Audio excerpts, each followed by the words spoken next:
Ini adalah video yang memperjelas video sebelumnya yang berjudul "Mengapa Yahudi Meludahi Umat Kristen". Video ini mengulas fakta sejarah kekejaman Kristen pada kaum Yahudi yang pasti membekas pada yang mengalami dan semua keturunan Yahudi. Ini adalah fakta sejarah, bisa didapatkan di berbagai sumber jika ingin mengetahui lebih detail. Assalamualaikum warahmatullahi wabarakatuh. Persekusi ini menciptakan luka yang mendalam dalam komunitas Yahudi, memberikan dampak jangka panjang yang terus terasa hingga era modern. Trauma kolektif, hilangnya harta benda, dan pengusiran menjadi beberapa aspek penderitaan yang harus dihadapi oleh Yahudi sepanjang sejarah. Yuk kita mulai videonya.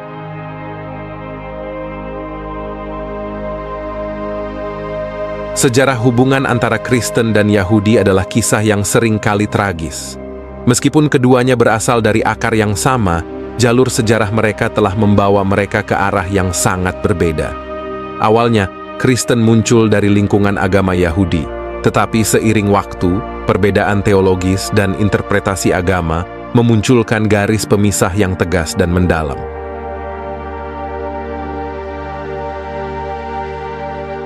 Sekarang kita mengulas penderitaan Yahudi akibat persekusi oleh umat Kristen. Salah satu aspek paling menyedihkan dari hubungan ini adalah penderitaan berkepanjangan yang dialami oleh komunitas Yahudi akibat persekusi oleh umat Kristen. Mulai dari tuduhan-tuduhan salah, pengusiran massal, dan pogrom brutal, hingga puncaknya dalam tragedi Holocaust, sejarah telah mencatat berbagai peristiwa di mana Yahudi menjadi sasaran kebencian dan kekerasan.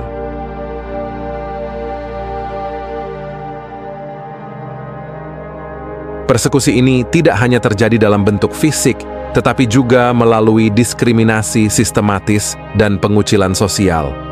Di berbagai tempat dan waktu, Yahudi telah dihadapkan pada undang-undang yang mengekang, pembatasan ekonomi, dan pengasingan dari masyarakat umum. Seringkali, tindakan-tindakan ini dilakukan dengan mengatasnamakan agama atau dibenarkan oleh interpretasi keagamaan yang salah.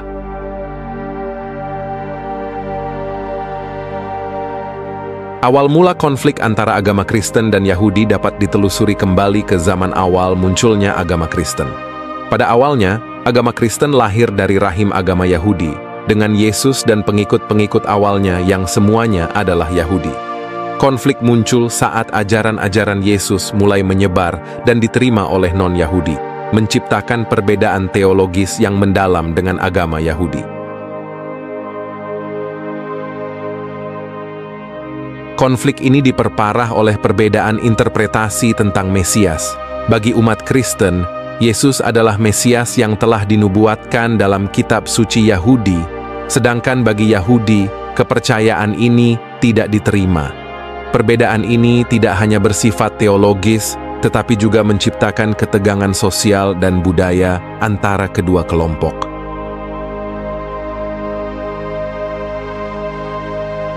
Inilah awal persekusi oleh umat Kristen. Dengan berkembangnya agama Kristen dan terutama setelah menjadi agama resmi di Kekaisaran Romawi pasca Edik Milan pada tahun 313 Masehi, kekuatan dan pengaruh Kristen meningkat secara signifikan. Sayangnya, peningkatan ini seringkali diikuti dengan tindakan persekusi terhadap komunitas Yahudi. Persekusi ini mengambil berbagai bentuk, mulai dari diskriminasi hukum, pengucilan sosial, hingga tindakan kekerasan fisik.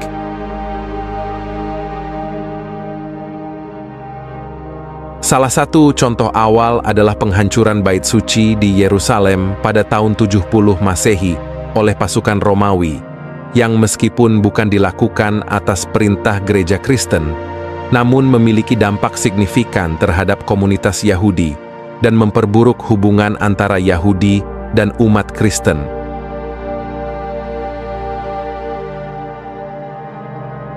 Dampak awal dari persekusi ini terasa dalam berbagai aspek kehidupan Yahudi. Secara sosial dan ekonomi, Yahudi seringkali ditempatkan pada posisi marginal dalam masyarakat. Secara keagamaan, mereka menghadapi pembatasan dalam praktik ibadah dan terkadang dipaksa untuk mengkonversi agama mereka. Ketegangan ini juga memicu berbagai bentuk kekerasan, termasuk penjarahan, pembakaran sinagog, dan bahkan pembunuhan.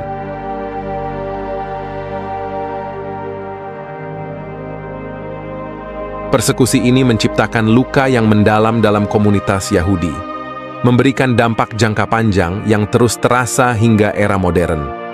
Trauma kolektif, hilangnya harta benda, dan pengusiran menjadi beberapa aspek penderitaan yang harus dihadapi oleh Yahudi sepanjang sejarah.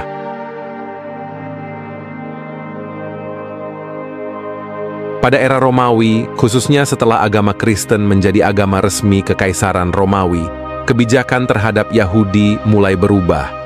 Di bawah kepemimpinan Konstantin dan penerusnya, Yahudi menghadapi pembatasan dalam berbagai aspek kehidupan sosial dan agama. Mereka seringkali dilarang memegang jabatan tertentu atau mengakses fasilitas publik, dan terkadang mereka bahkan dilarang mempraktikkan aspek-aspek tertentu dari agama mereka. Penghancuran Bait Suci di Yerusalem pada tahun 70 Masehi oleh pasukan Romawi adalah titik balik dramatis dalam sejarah Yahudi. Peristiwa ini bukan hanya mengakibatkan kehilangan simbolis dan religius yang besar bagi Yahudi, tetapi juga memulai periode pengasingan dan diaspora Yahudi yang berkepanjangan.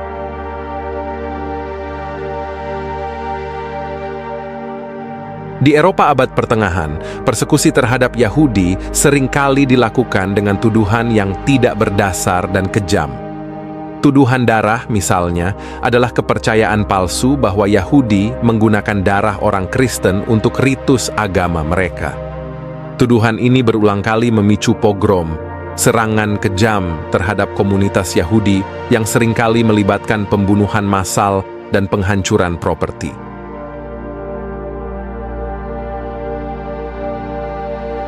Selama abad pertengahan, Yahudi juga menghadapi serangkaian pengusiran dari berbagai wilayah Eropa.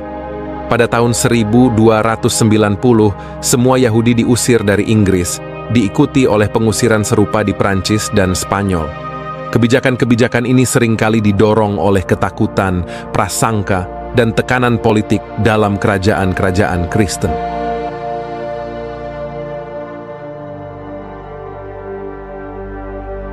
Gereja memiliki peran yang signifikan dalam mempromosikan persekusi Yahudi.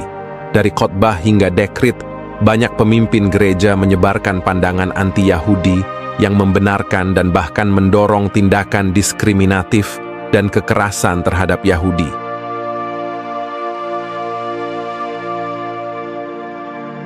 Inilah puncak persekusi, kasus-kasus ekstrem inkuisisi dan pogrom.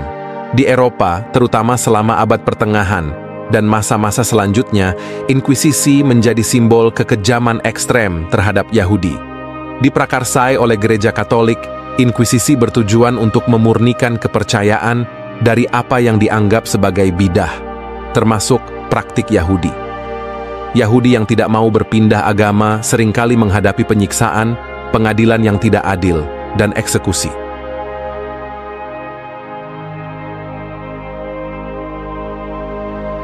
Pogrom atau serangan kejam terhadap komunitas Yahudi juga menjadi hal umum di banyak negara Eropa. Contohnya termasuk pogrom di Rusia dan Polandia, di mana ribuan Yahudi dibunuh dan properti mereka dirampas atau dihancurkan. Pogrom ini seringkali didorong oleh tuduhan-tuduhan palsu dan didukung atau dibiarkan oleh otoritas lokal.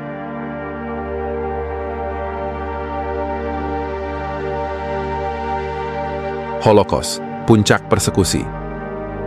Meskipun Holocaust di masa Perang Dunia II dilakukan oleh rezim Nazi Jerman yang motivasinya bukan secara langsung atas dasar agama Kristen, peristiwa ini tetap merupakan contoh paling ekstrim dari kebencian terhadap Yahudi.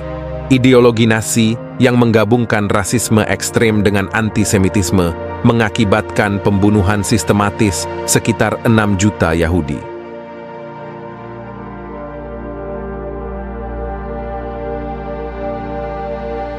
Holocaust adalah akumulasi dari sentimen anti-Yahudi yang telah berakar lama di Eropa. Pengaruh sejarah persekusi agama yang dilakukan oleh umat Kristen terhadap Yahudi tidak dapat diabaikan dalam konteks penyebaran ideologi antisemitik yang memungkinkan terjadinya tragedi ini.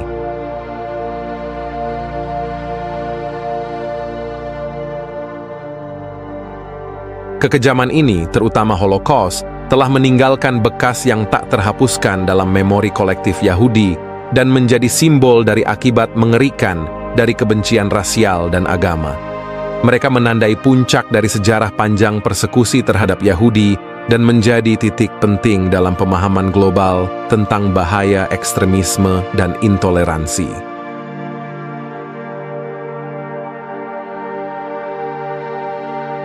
Persekusi yang dialami oleh Yahudi selama berabad-abad telah meninggalkan luka mendalam, baik secara fisik maupun emosional. Trauma kolektif yang ditimbulkan oleh pengalaman seperti pogrom, pengusiran, dan Holocaust tidak hanya berdampak pada mereka yang secara langsung mengalaminya, tetapi juga diturunkan ke generasi berikutnya. Kehilangan anggota keluarga, teman, dan komunitas, serta penghancuran tempat-tempat ibadah dan pusat-pusat kebudayaan Yahudi telah meninggalkan rasa duka yang mendalam dan berkepanjangan.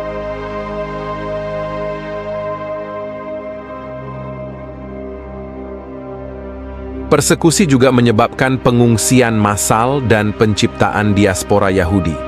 Dari pengusiran dari Spanyol pada tahun 1492 hingga pelarian dari kekejaman Nazi, Yahudi terus-menerus terpaksa meninggalkan rumah dan tanah air mereka untuk mencari keamanan. Pengalaman ini tidak hanya berakibat pada kehilangan rumah dan keamanan fisik, tetapi juga memaksa mereka untuk menyesuaikan diri dengan budaya dan lingkungan baru, seringkali di bawah kondisi yang sangat sulit.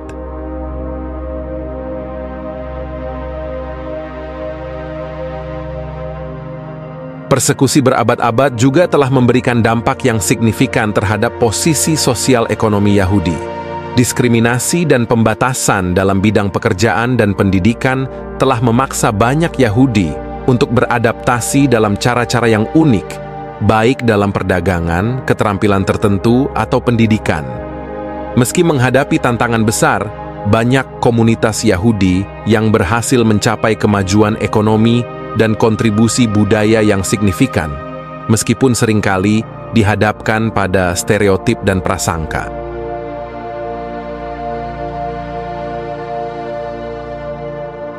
Secara psikologis, persekusi yang berkepanjangan telah mengakibatkan rasa ketakutan dan ketidakamanan yang mendalam.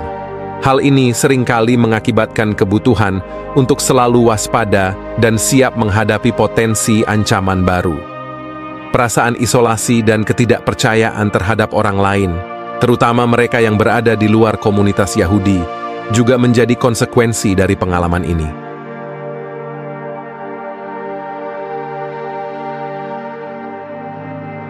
Melihat sejarah panjang penderitaan Yahudi ini adalah suatu kewajaran Yahudi menyimpan kebencian mendalam pada umat Kristen. Video ini cuma menjelaskan bagaimana penderitaan kaum Yahudi akibat kekejaman penguasa Kristen pada masa lalu. Video ini adalah video lanjutan yang mencari akar masalah mengapa kaum Yahudi selalu meludah saat lewat gereja dan melihat salib sebagaimana yang kami tayangkan sebelumnya.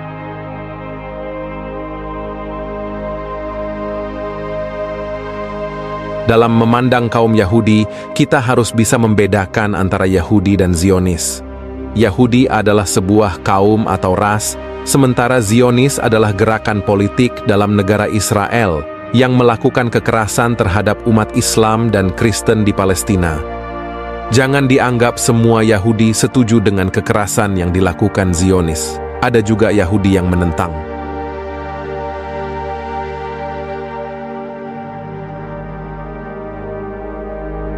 Jangan pula dianggap yang menjadi korban di Palestina hanya umat Islam, tapi banyak juga umat Kristen di Palestina yang menjadi korban kekerasan Zionis. Bahkan Islam dan Kristen di Palestina saling bahu-membahu berjuang bersama untuk bisa bertahan dari kesewenang-wenangan Zionis.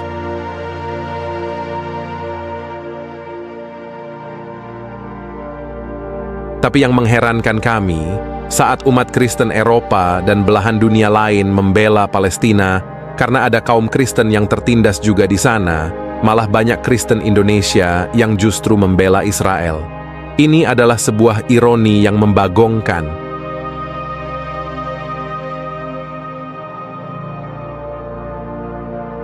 Sobat Kabar Langit, inilah akhir video kami sebagai sarana merenung buat kita semua. Semoga video ini bermanfaat. Bagikan jika Anda menyukainya, jangan lupa untuk mendapat update video terbaru kami. Sampai jumpa pada video berikutnya. Wassalamualaikum warahmatullahi wabarakatuh.